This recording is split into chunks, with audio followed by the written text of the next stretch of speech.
O vídeo de hoje vai ser diferente, vai ser uma lista. Se vocês gostarem, eu posso trazer mais em breve. Vai ser sobre os carros esportivos brasileiros, atualmente extintos. Os pequenos fabricantes existiram em grandes quantidades no país e escreveram um capítulo muito interessante na história da indústria automobilística nacional. Criatividade, ousadia e idealismo são características comuns de praticamente todos eles. Todos os carros esportivos dessa lista são legitimamente brasileiros. Além da fabricação nacional, surgiram por iniciativas de empresas locais. Então, sem mais enrolação, vamos para a lista.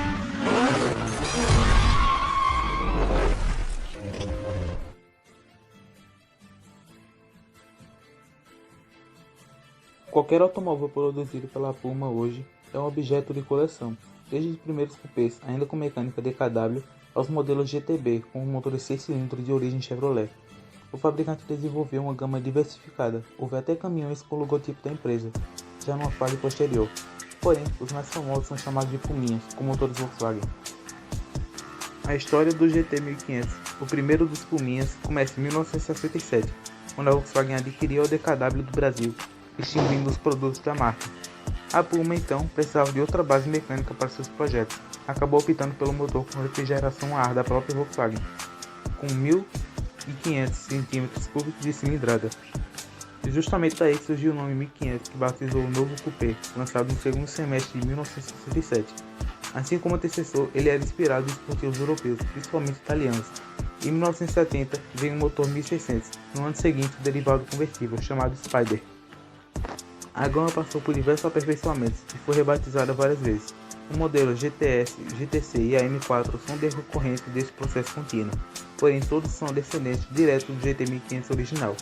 A Puma fez sucesso com esses pequenos esportivos, que chegou a exportar seus carros autenticamente brasileiros para dezenas de países. No início dos anos 80, porém o fabricante começou a enfrentar dificuldades e acabou encerrando as atividades em 1985. Desde então, diversas empresas adquiriram a marca e relançaram, mas nenhuma dessas iniciativas foram duradouras. A Brasíncar era uma fabricante de carrocerias para veículos pesados, instalada em São Caetano do Sul, em São Paulo. Nos anos 60, lançou-se uma empreitada para produzir esportivos de alto desempenho. O resultado foi o Coupé 4200 GT, projetado por Rigoberto Soler, um espanhol radicado no Brasil. Para os padrões dos anos 60, o design era extremamente arrojado e agressivo. As linhas da carroceria, impressionadas em chapa e não em fibra de vidro, ainda hoje impressionam e ao mesmo tempo que causam algumas polêmicas. Enquanto alguns julgam que o Brasíncar deveria ter se inspirado no norte-americano Studebaker Avante, outros alegam que o Coupé nacional foi copiado pelo inglês Genser Interceptor. O nome 4200 GT é uma referência ao motor do veículo. Como na época a indústria nacional não produzia nenhuma unidade de alto desempenho, optou pelos 6 cilindros em linha, original de caminhões Chevrolet. Para elevar a potência, comandos de válvulas, carburação foram modificadas. As versões mais potentes chegavam a vender 171 cavalos e chegavam a 200 km por hora. Lançado em 1964 e descontinuado em 1967, nesse meio tempo ele chegou a ser rebatizado de Uirapuru. A denominação ocorreu quando a produção mudou de mãos, da Brasíncar foi para a Sociedade Técnica de Veículos, STV. Menos de 100 unidades foram fabricadas, o que faz deles um dos mais raros carros esportivos brasileiros. Quem é ligado em automóveis já deve ter ouvido falar de Tony Bianco.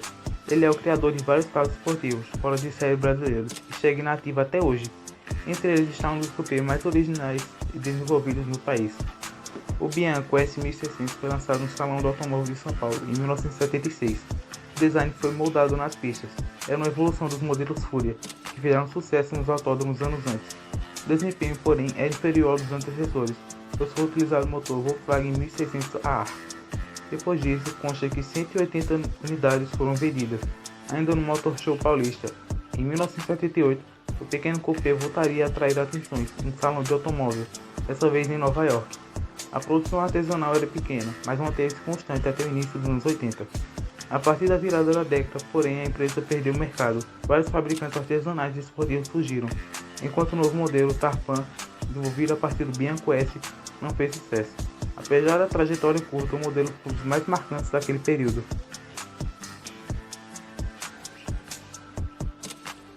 A história do Farus diz respeito ao mesmo tempo em que a carros esportivos brasileiros e a laço sanguíneo. Afinal, a empresa, cujo nome é acrônimo da família russa, foi criada pelo patriarca Alfio e o filho Giuseppe, sediado em Belo Horizonte, Minas Gerais. Ao contrário de outros esportivos da época, o Coupé utilizava mecânica Fiat, cuja fábrica, coincidentemente ou não, também situava-se em Minas Gerais. Chassi de treliça dispunha o motor em posição central, solução que proporcionava uma ótima visibilidade ao veículo. O desempenho, porém, não se destacava. O 1.6, proveniente do Fiat 147, entregava apenas 72 cavalos. A Farus conseguiu se estabelecer no mercado e utilizou diferentes motores ao longo dos anos. Em 1982, era lançado o modelo TS, um propulsor 1.6 original da versão esportiva do Passat.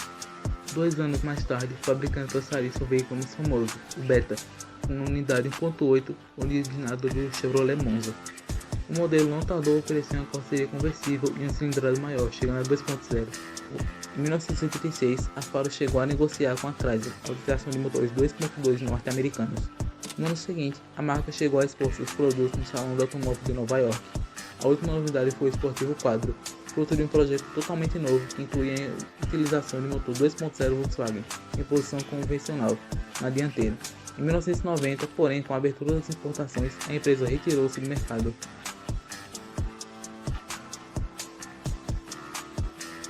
O fechamento total das importações para o mercado brasileiro em meados da década de 70 e o sucesso de carros esportivos feitos por fabricantes brasileiros foram os incentivos que faltavam para que a Companhia Industrial Santa Matilde entrasse para o ramo automotivo.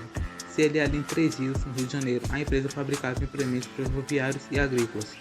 Após alguns anos de desenvolvimento, o Santa Matilde começou a produzir, em 1978, um automóvel que mesclava luxo e esportividade, baseado de SM. Foi desenvolvido por Lídia Pimentel, filha de Humberto Pimentel, dirigente da empresa naquele ano. O modelo foi apresentado no Salão do Automóvel de São Paulo e atraiu dezenas de compradores. Sobre o capô, foi empregado o motor Chevrolet 4.1 de 6 cilindros, que garantia bom desempenho.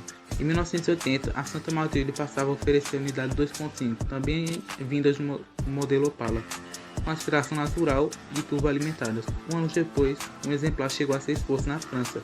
A linha seguia em 1984 com a oferta de uma configuração conversível. O declínio do esportivo começou em 1988, quando a produção passou a ser feita sob encomenda, até cessar de vez em 1990. A marca é lembrada por ter desenvolvido alguns dos carros esportivos brasileiros com o melhor padrão de construção daquele período. O ano de 1978 foi prodígio em esportivos brasileiros fora de série contemporâneos e outros grandes nomes nacionais. O Coupé Ventura surgia com um design caprichadíssimo. O visual era obra da paulistana Le Automobile, que produzia réplicas da Alfa Romeo 8C em 1931. Apesar do visual invocado, o Ventura tinha mecânica simples, era movido pelo propulsor Volkswagen 1600A, que proporcionava desempenho modesto. O ponto alto do Coupé era o acabamento interno, com direito a bancos revestidos em veludo e painel forrado em couro. Isso nos anos 70. Os dados de produção do Ventura são bastante obscuros. Sabe-se que, porém, que os números foram baixos. O modelo fabricado até 1983, quando a Automobile fechou suas portas. A empresa chegou a ser vendida para Autocraft, mas o Coupé não resistiu por muito mais tempo. A história da Adamo é longa em comparação a outras marcas brasileiras de esportivos. A empresa que fabricava artigos de poliéster em São Paulo entrou para o setor de veículos em 1968, a expor um protótipo no Salão do Automóvel na capital paulista. O primeiro produto chegou ao mercado em 1970, batizado simplesmente de GT. Ao longo da década de 70, o fabricante apresentou outros produtos como o GT2 e o GTL. Todos tinham motores Volkswagen traseiros a ar. Entretanto, a Adamo parece ter chegado ao ápice nos anos 80, quando aprimorou suas técnicas construtivas e passou a utilizar motores refrigerados a água, também da marca alemã. A primeira das criações da Adamo com essas características foi o CRX 1.8, de 1984. A carroceria lembrava vagamente o Porsche 924, com direito inclusive a faróis escamoteáveis. O motor vinha no Gol GT, desenvolvia saudáveis 99 cavalos de potência. No fim daquela década surgiu a AC2000, com maior cilindrada. Assim como outros pequenos fabricantes, a Adamo foi vítima da concorrência com as importadoras. Em 1990, a história da empresa chega ao fim. Hoje é lembrado tanto pelos aspectos arrojados de seus veículos, quanto por sua logomarca que tinha um cavalo marinho como símbolo.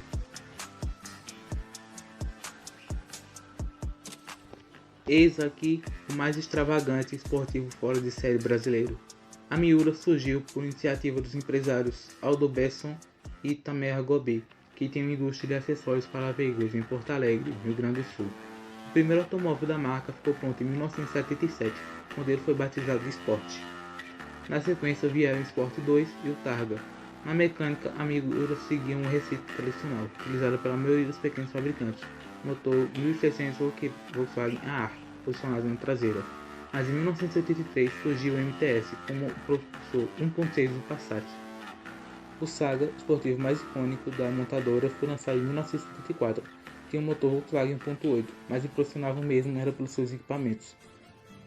O Miura Saga trazia controle remoto para destravar as portas, mini televisor, bar, volante com ajuste elétrico, teto solar, equalizador de áudio, mas o item mais impressionante era um sintetizador de voz com 7 alertas. Solicitava ao motorista que atasse o cinto ou abastecesse quando o tanque estava na reserva, por exemplo. Vai estar rodando aí um vídeo de como que era.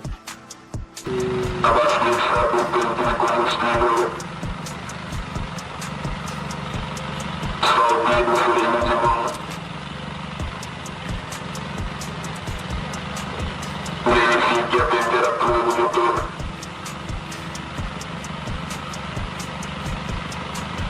Verifique a pressão do óleo.